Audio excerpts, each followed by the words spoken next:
Salut à tous, donc c'est parti pour une nouvelle vidéo et on démarre avec la liste officielle des participants pour le prochain des 3 pros et 3 noms se démarquent. Donc nous avons Blessing, Awadibu, Mofoda et Patrick Moore. Donc logiquement, Mofoda est le favori pour la première place et malheureusement, cette compétition sera beaucoup moins intéressante que l'Arnaud classique au vu des participants. Mais pour pour Mofoda, le plus important c'est d'aller chercher la première place et le gros chèque de 25 000 dollars.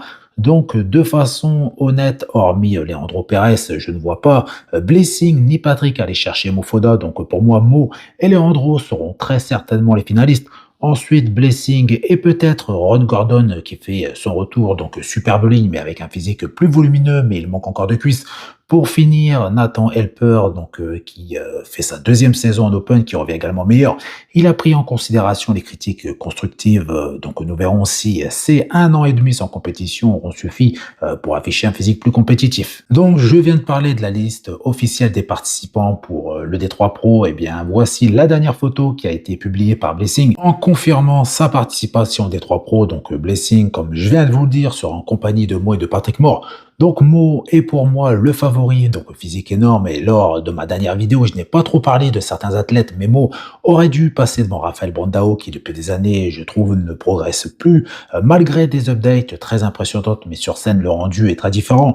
Donc Blessing fera son retour sur scène après 8 mois en compagnie de son ancien et de son nouveau coach, donc le nouveau préparateur Georges Farah, qui lui avait permis de décrocher 2 victoires pro en 2022, donc l'Indy Pro et le New York Pro. Ses cuisses semblent avoir évolué depuis la saison dernière et en l'absence de top athlète, c'est l'occasion parfaite pour Blessing de faire partie du premier appel grâce à un physique plus complet et je l'espère en meilleures conditions.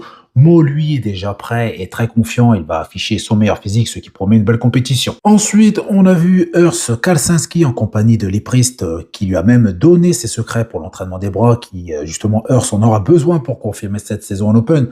Donc, en 2025, 2 victoires pro et une première participation à l'Olympiade et sa première saison, ce qui est assez rare. Malheureusement, Urs a quelques petits soucis de santé en espérant que ça ne soit pas trop grave et il a dû renoncer au New York Pro et au Pittsburgh Pro. Donc même si sur ces images, Urs semble toujours énorme, aucune compétition n'est prévue pour le moment, sachant que beaucoup attendaient son retour sur scène avec un physique plus complet. Donc Urs a atteint en off-saison un poids maximum qui a été de 136 kg avec une condition de qualité, donc il n'a pas affiché un physique gras et flotteux. Donc pour le moment, Urs se concentre sur sa santé, c'est bien normal en essayant de continuer à progresser, ce qui n'est justement pas plus mal, surtout en ayant comme objectif un top 6 à Monsieur Olympia et pour ça, même si cela semble assez difficile à réaliser ou alors dans quelques années, il va lui falloir pas mal de temps off-saison. Ensuite, on enchaîne avec Ramon Dino et j'ai quelques nouvelles images à vous partager. Ramon reste dans une condition très poussée. De plus, nous l'avons vu en compagnie de Kevin Levron qui lui a sûrement donné quelques conseils très précieux. Donc Kevin n'est pas n'importe qui, c'est un ancien grand champion. Donc pour Ramon, la défense de titre ne sera pas facile en sachant qu'il n'a pas remporté le titre de façon nette et sans débat.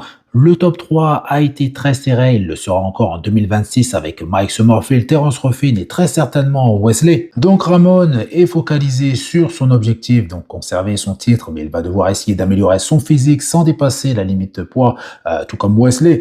Donc Ramon et son préparateur ont pris la décision de rester très proche du poids limite, du moins quelques semaines, donc avant la compétition et en 2025, cette stratégie a déjà été bénéfique. Ensuite, update de Michael Krizo avec quelques petites pauses à 10 semaines du New York Pro. Il est absolument monstrueux avec ses 140 kilos et pour la première fois, il aborde une compétition sans stress puisqu'il est déjà qualifié pour Monsieur Olympia grâce à sa victoire lors du British Grand Prix.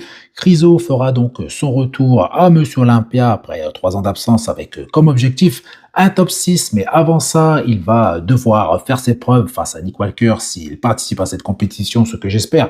Si ce n'est pas le cas, Michael Krizo sera l'un des favoris car son physique sera très certainement encore meilleur qu'en 2025, lors du Prague Pro face à Samson et Martin. Donc Krizo va très certainement encore une fois impressionner de face et de profil, mais sa chaîne postérieure reste toujours en retard et c'est très certainement ce qui fera la différence. Ensuite, on continue avec Martin Fitzwater qui malgré sa 4e place à l'Arnold Classic est le sujet principal dans le monde du body, ce qui laisse complètement de côté Andrew Jack et sa première place ou encore Adi qui ne tire pas un trait sur le body. Donc concernant Martin Fitzwater, donc j'ai pas mal de choses à dire à son sujet. Donc la première des choses, ce n'est pas la première fois que Martin fait parler de lui pour des raisons plus ou moins similaires. Donc à la base, Martin est quelqu'un d'assez sanguin, stable, mais l'utilisation de stéro, peu importe le produit, va amplifier les traits de la personnalité comme le traîne. Donc produit très puissant et très nocif qui peut affecter, plutôt qui affecte quelqu'un mentalement et psychologiquement d'ailleurs. Florian Poisson et d'autres athlètes en ont déjà parlé. Martin is not doing himself any favors. And you know what? There's a lot more than that. We're only showing this stuff on stage because I don't want to be a complete dick. There's a whole bunch of online stuff on his own page of him going back and forth with people. There is a whole bunch of DMs that people are sending me. There's voicemails that you've shared with me of him scolding people. He's systematically ruining his career in one night. This is the worst downfall of somebody who, after just beating Samson in Prague, even after the whole thing with Giles and hitting his phone, everybody kind of like gave him a pass. Or like some people gave him shit, but most people gave him a pass. It's kind of just been a downward trend from there. He caught shit with me, he's catching shit with Nick, and now he's catching shit with all the fans. He's not going to win this battle, man. He's got to just zip it and go away and do some maturing and then come back. Donc j'espère sincèrement que Martin prendra le temps nécessaire, cherchera peut-être de l'aide et s'éloignera du body pendant quelques semaines en sachant que logiquement Martin doit participer à l'Arnold Classic UK, donc son nom est sur la liste officielle des participants, mais sera-t-il présent? Il y a également d'autres accusations qui font surface et Nick Walker l'a confirmé en répondant à un commentaire, donc Martin aurait également insulté Nick Walker en backstage. Donc si ces accusations sont vraies, Martin pourrait se retrouver avec de gros problèmes allant de la perte de sponsors, mais je vais y revenir après. Il pourrait également se faire sanctionner par la Ligue et honnêtement, je pense qu'il était extrêmement chanceux, donc il a été extrêmement chanceux d'obtenir cette 4e place car beaucoup pensaient et pensent que Brandon Curry méritait cette 4e place. Donc j'espère que Martin Fitzwater va revenir sur scène mais avec un autre comportement, celle d'un vrai athlète car une fois en forme, il fait partie des meilleurs, mais ce week-end, ça n'a pas été le cas, mais ce n'est pas une raison de se comporter de cette façon en sachant qu'à Prague, Martin s'était déjà mal comporté. Who is around Martin that hears this, please, if you're friends with Martin, contact him, talk to him, try and keep him level. And if he does mean something bad about that post, please get him some help because that is something to be taken seriously. That's all. I just want to say that one thing. And if anybody else is still attacking him, please.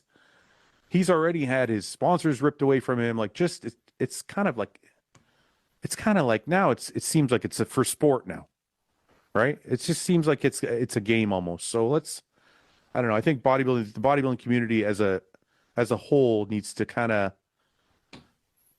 I don't know. I don't know if my opinion is worth anything, but that's all I have to say.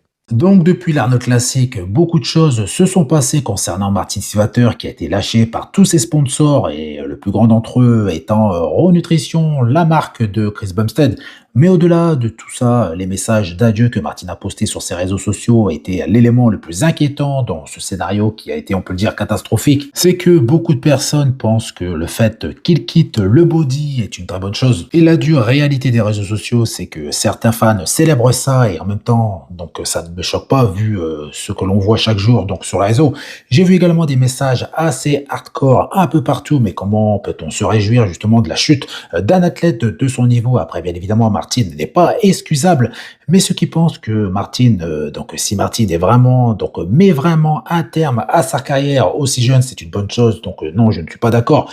Lee Priest a été justement le premier à parler pour défendre Martin Fitzwater, donc je vous passerai la vidéo juste après. Lee parle de santé mentale, de mauvaise période et Lee a raison en espérant que Martin soit bien entouré, car s'il ne va pas bien, chose que je n'espère pas, mais il pourrait faire des choses stupides, surtout avec toute la haine qu'il reçoit via les réseaux. J'ai également vu que Phil Heath avait lui aussi réagi à toute cette histoire en sachant que lui aussi a été entre guillemets victime de critiques par rapport à d'autres choses comme le fameux Bubble Gut. Donc Phil a reçu énormément de haine.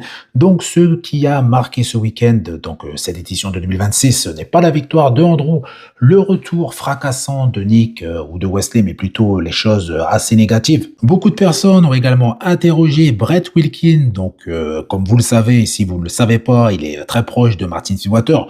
Donc quelle est sa position dans toute cette histoire? Eh bien Brett, après tous ces messages, a finalement publié une déclaration officielle. Bien évidemment, Brett Wilkin n'a rien à voir avec le comportement de Martin Sweetwater et de lui-même, il en a parlé avec Nick Walker et Nick veut que Martin s'en remette. Il ne le souhaite pas du mal, au contraire. Et comme je vous l'ai dit, pas mal de personnes ont pris la parole à ce sujet, comme Mofoda qui explique à quel point que perdre un grand sponsor peut avoir un impact dévastateur sur la carrière et la vie d'un athlète. Donc, ce qu'il faut retenir de toute cette histoire concernant Martin Sweetwater, c'est que personne ne le défend, personne n'approuve ses actes car ils sont indéfendables. Donc, laissons Martin souffler, c'est un très bon bodybuilder qui a accompli beaucoup de choses à seulement 29 ans. Donc, j'espère que Martin va présenter au moins ses excuses donc à Nick Walker. Et pour finir, Terence Ruffin a également pris la parole pour demander à tout le monde de se calmer et de laisser Martin Sweetwater tranquille. But it's not really a rant, but everyone's been asking my opinion on Martin. It's like I said on the post on Beyond the Stage TV. Look, we all have our moments, and people say, oh, we're meant to learn this as a kid, sportsmanship and that. Well, not everybody learns at the same pace as others. Some people never learn. Look at people out doing stuff in the world when you think, well, they should have been taught as a kid right from wrong. And some people do. You know, and some people are emotional. Some people have other stuff going on in their heads. You people coming down on Martin, are you perfect? We all have our ups and our downs, and yes, what he did was bad sportsmanship. But we don't know what's going on in his head or anyone's mind. He could just be in a bad place. So, you know, I just don't want to see anything bad happen to him, or when people are in a bad space reading all those comments where everyone's coming down, you might do something silly, then how are all you people going to feel if he does something? You're going to go, oh, he deserves it, blah, blah, blah. Like, yes, you can say he needs to grow up, but reading a lot of your comments, a lot of you people are no better. You should have learnt too. If you don't have something nice to say, don't say anything at all. So you can think what you want, don't post it. So maybe reach out, give him some support. Maybe people on his team can give him some support. But, you know, we said no one knows what other people are going through, so Ensuite, on va parler un tout petit peu de Andrew Jack et de Nick Walker, et beaucoup se demandent pourquoi Nick est énormément suivi et supporté. Eh bien, la réponse est qu'il ne lâche rien, peu importe les raisons de son échec. Andrew Jack a récemment déclaré que Nick est l'une des personnes les plus sincères qu'il ait rencontrées dans le monde du body. J'ai également quelques photos comparaison et je dois dire que Andrew a tenu ses promesses en affirmant qu'il serait meilleur qu'à Monsieur Olympia 2025. Personnellement, j'ai trouvé Andrew en meilleures conditions à Monsieur Olympia qu'à l'Arnold Classic, mais au niveau volume, rondeur, masse musculaire gagnée sur le dos, les épaules et les bras, son physique était encore plus complet. Après après cette victoire, tout le monde est d'accord. Andrew est l'un des favoris principaux pour le titre de Monsieur Olympia et Derek en est parfaitement conscient. Andrew a toujours pris le temps nécessaire après une compétition dont je parle d'un point de vue santé. Andrew a déjà pris de nombreuses semaines de repos après plusieurs mois de préparation. Il aura encore largement le temps de progresser pour Monsieur Olympia 2026 en sachant qu'il pesait environ 136 kg pour 1m85 avec une superbe ligne. Donc c'est du jamais vu et certains vont mentionner Samson, mais Andrew est pour moi un cran dessus justement en termes de ligne. Actually, he's one of the people who pushed me to be here. Because I remember he told me, he said it openly that when Andrew gets his shit together, he will be a dominant force. And ever since,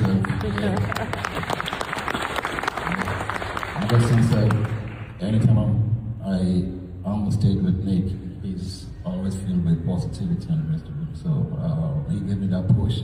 Ensuite, il y a une autre histoire qui fait un petit peu de bruit. Elle concerne Andrew Jack, le champion en titre de l'Arnold qui n'a pas apprécié le comportement de Samson et de Derek Lunsford après sa victoire à l'Arnold Classic, mais c'était un simple malentendu car Samson et Derek ont évité Andrew en backstage. D'ailleurs, Andrew en a parlé lors de son interview après sa victoire, mais très rapidement Derek, mais également Samson ont réagi. Derek a envoyé un message à Andrew Jack pour s'expliquer, Samson a fait de même et Andrew a répondu en s'excusant de ce malentendu. Et pour moi, Andrew Jack et Samson Dauda seront probablement dans le top à Monsieur Olympia 2026, donc tout s'est arrangé. I don't know what happened with this guy, man. Like, he barely said hi to me. And You're the enemy now. Yeah. Samson saw me backstage, barely said, he didn't even say hi to me. I don't know. Guys are scared. That's why. I don't know what I did to these guys, man. Like, You won tonight. That's what you did. they're winning. Like Ronnie. I never complain. Okay, now it's just my time came and Because you're this tall and you're this wide. That's scary. yeah, but I'll see them at the Olympia though. So yeah, No, that's what I'm talking about. I think they don't want to get you too comfortable with them. You know? but like there's no. On revient également rapidement sur Wesley car beaucoup, moi y compris, avaient de sérieux doutes sur le fait qu'il puisse progresser.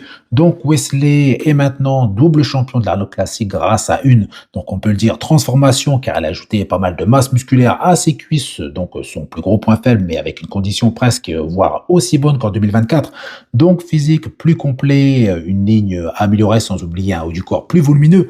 Mais ça, c'est de façon générale, son physique est plus volumineux, des dorsaux qui sont incroyables de face et de dos.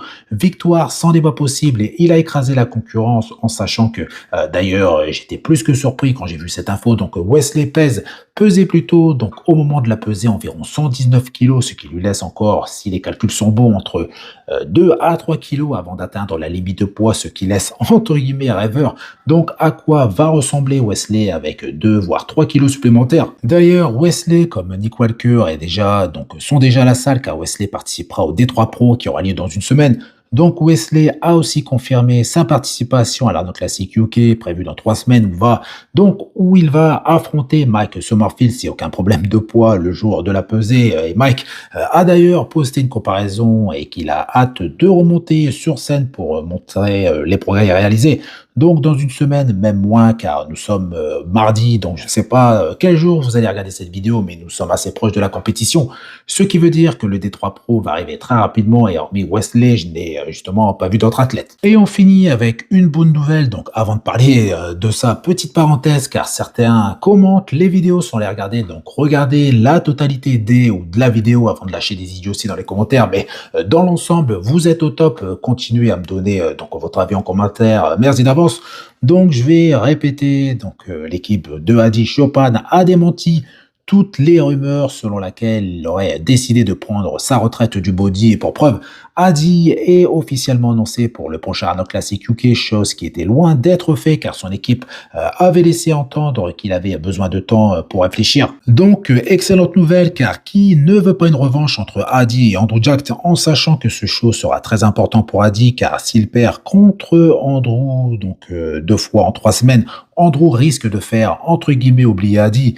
Donc l'Arnold Classic UK est donc un show à gagner absolument pour Hadi s'il veut rester dans la discussion pour le titre. Hadi a affiché un physique monstrueux en finale donc ce week-end, mais le fait qu'il finisse 3e sur la feuille des scores, donc la feuille des juges, doit le pousser à revenir au top de sa forme, mais ça dès le prejudging, sans ça difficile pour lui de remporter la victoire. Donc voilà, c'est tout pour cette vidéo, donc j'espère qu'elle vous aura plu. J'essaie de faire les vidéos les plus riches en informations, donc le plus possible. Donc j'espère qu'elle vous aura plu. Si c'est le cas, n'hésitez pas à faire péter les pouces bleus. Merci d'avance et surtout pensez à vous abonner pour ne pas rater les prochaines vidéos et je vous dis à bientôt. Salut!